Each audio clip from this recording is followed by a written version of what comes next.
You know, the world of English is a fun and exciting place to be. We're so glad you could join. I'm so glad you could join us. That's all right. You know, the world.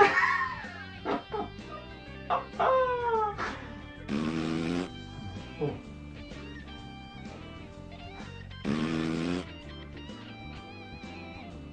You know, the. That's been round in the chair. You know, the world of English is a fun and exciting place to be. I'm so glad you could join us for another lesson.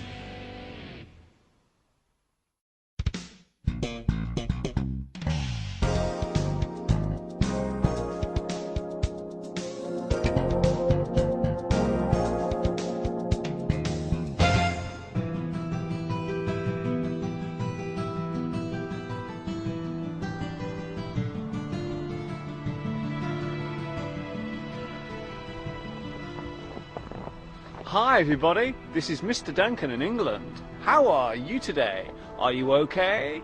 I hope so. Are you happy? I hope so. In today's lesson, we will look at the most important part of written English grammar, which is, for many, a very confusing place to be. The world of punctuation.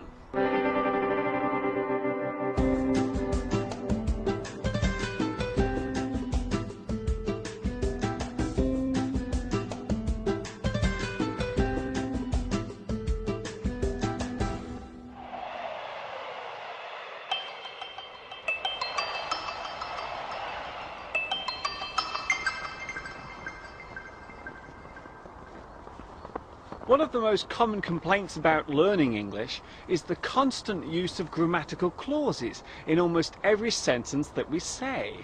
There is no better place for demonstrating this occurrence than in the written word or sentence. There are hundreds of different clauses which must be observed, although, as we will discover, some of them are used far less than they were in the past. So let's look at the basics of written grammar and punctuation. First of all, why do we need it? There is a big problem when it comes to reading text that has been written down by someone, and that is the fact that we cannot hear what the person is saying. During the process of typing or writing something, we normally have an inner voice inside our head talking as we do it. This is our way of transferring a thought into text. However, when another person reads that text, those words do not easily transfer back to the original voice. Grammar and punctuation help to give structure and meaning to the sentences that have been written down on the paper.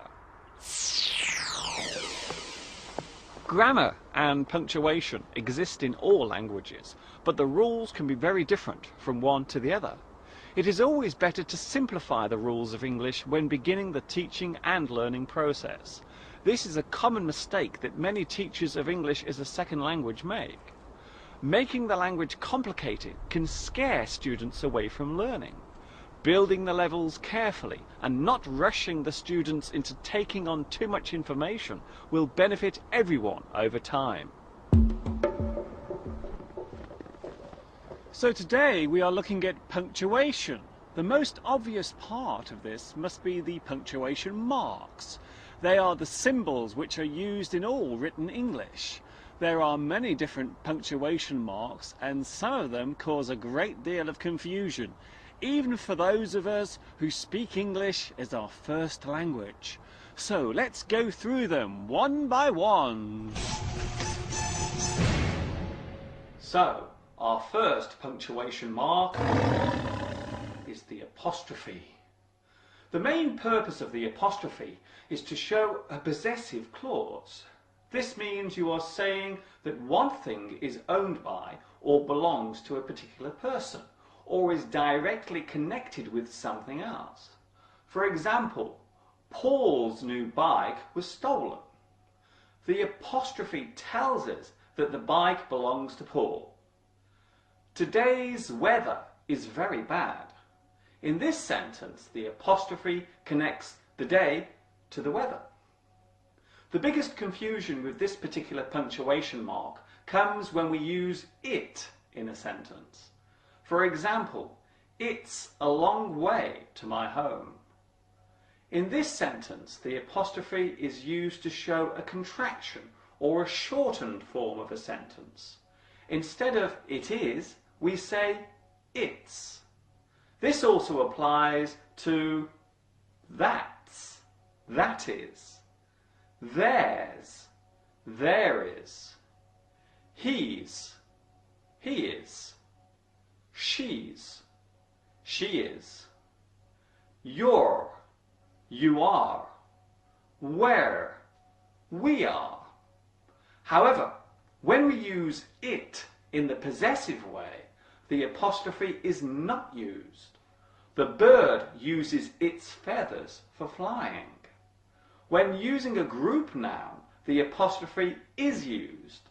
For example, the girls' dresses were all red. The children's playground was closed. As you can see, the apostrophe is sometimes placed at the very end of the word.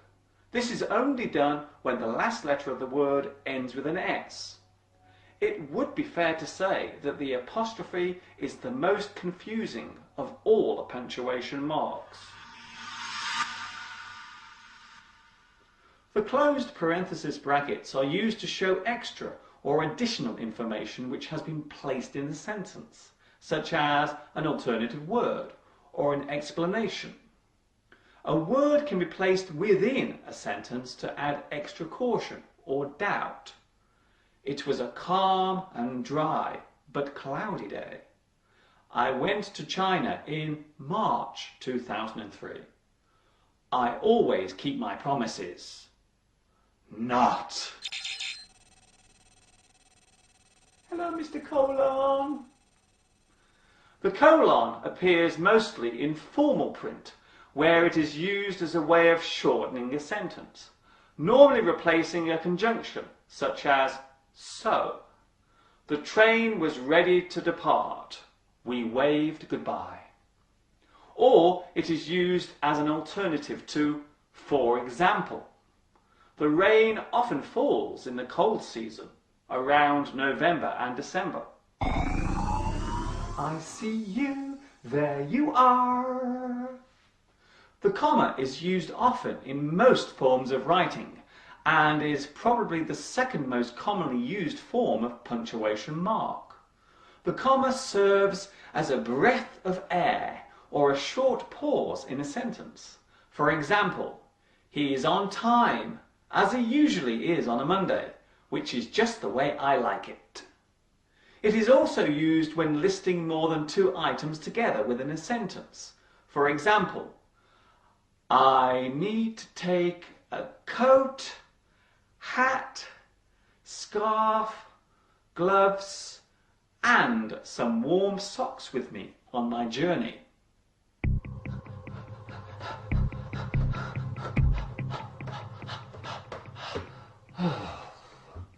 The dash is used as a way of introducing extra information into a sentence and adding continuity. It can be used in singular form or double. A single dash leads to an explanation, normally after a short breath of air. He collected his books at the right time, although he had to rush there. While a double dash acts in a similar way to brackets. He was able to climb all the way up the mountain after a short rest, half an hour, to the amazement of the crowd below.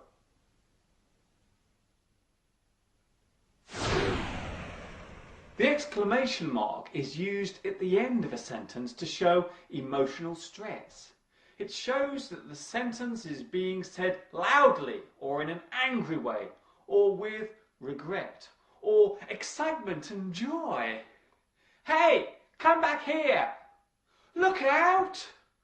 Don't lie to me. I wish I hadn't come here. Wow, you remembered my birthday! You are amazing! The full stop or period is used as a way of showing that a sentence has ended. This is the most commonly used form of punctuation. Don't forget that a full stop is not needed at the end of a sentence that has an exclamation or question mark. A hyphen is used as a way of joining up two or more words. It binds them together almost as one complete word. There are some rules when it comes to using hyphens. A spelling hyphen is used to join two or more separate words together. For example, free-for-all, multi-ethnic, right-handed. Words that have a grammatical connection. Dive bomb, punch drunk, post office. These days, the hyphen is used less commonly in compound nouns, such as credit card, focus group, and garden party. And some have become one complete word, such as database, earring, breaststroke, and backup. The hyphen is also used to show a double surname or designation or former position. Peter Stanley Jones is an anti-smoker. Sarah Mills Bond is my ex-wife. When a compound verb becomes a noun, we also use the hyphen. Hold up, knock back, set up, fall back. It's also used to show the meaning of group words such as hard-covered books, French-speaking children, purpose-built offices. Hyphens must be added at the end of adverbs that do not end in ly, such as a well-known person, an ill-defined topic. Common prefixes have hyphens in them, such as all-inclusive, self-centered, T-shirt, pre-industrial, president-elect, mid-1980s, post-modern. The problem with hyphens is that they can be described differently between one dictionary and another. The biggest confusion comes from the use of hyphens in compound words.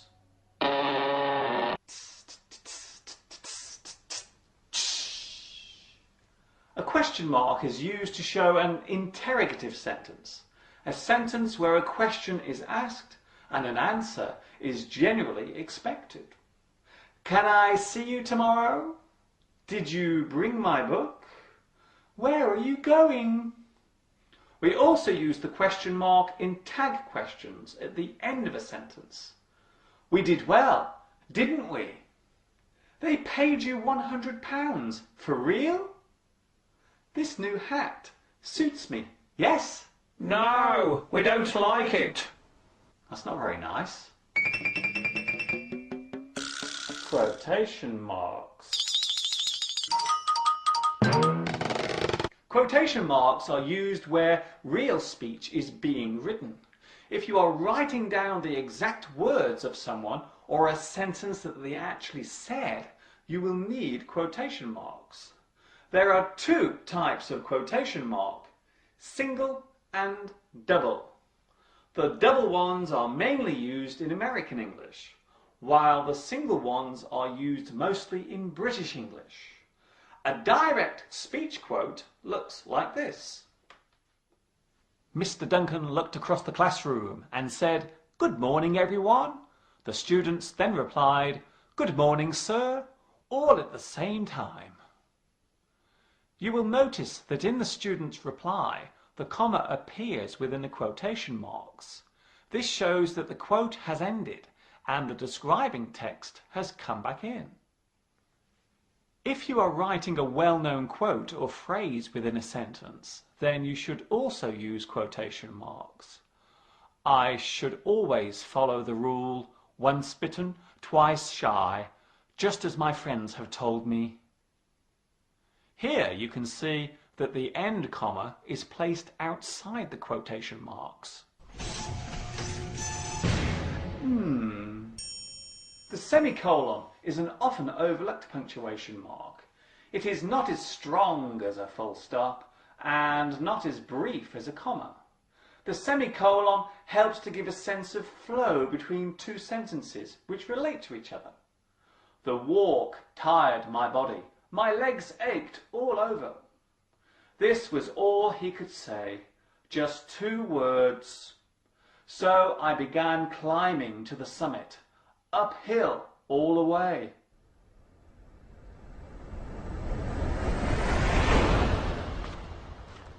So as you can see, the world of punctuation does not have to be so confusing. The rules surrounding it are quite simple.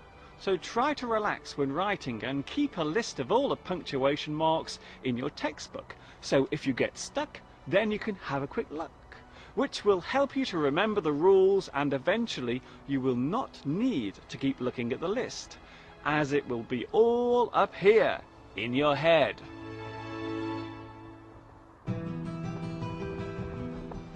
That is all from me for today. Good luck with your English studies, and I will see you all again very soon. Thank you for watching me teaching you. This is Mr. Duncan in England saying ta-ta for now.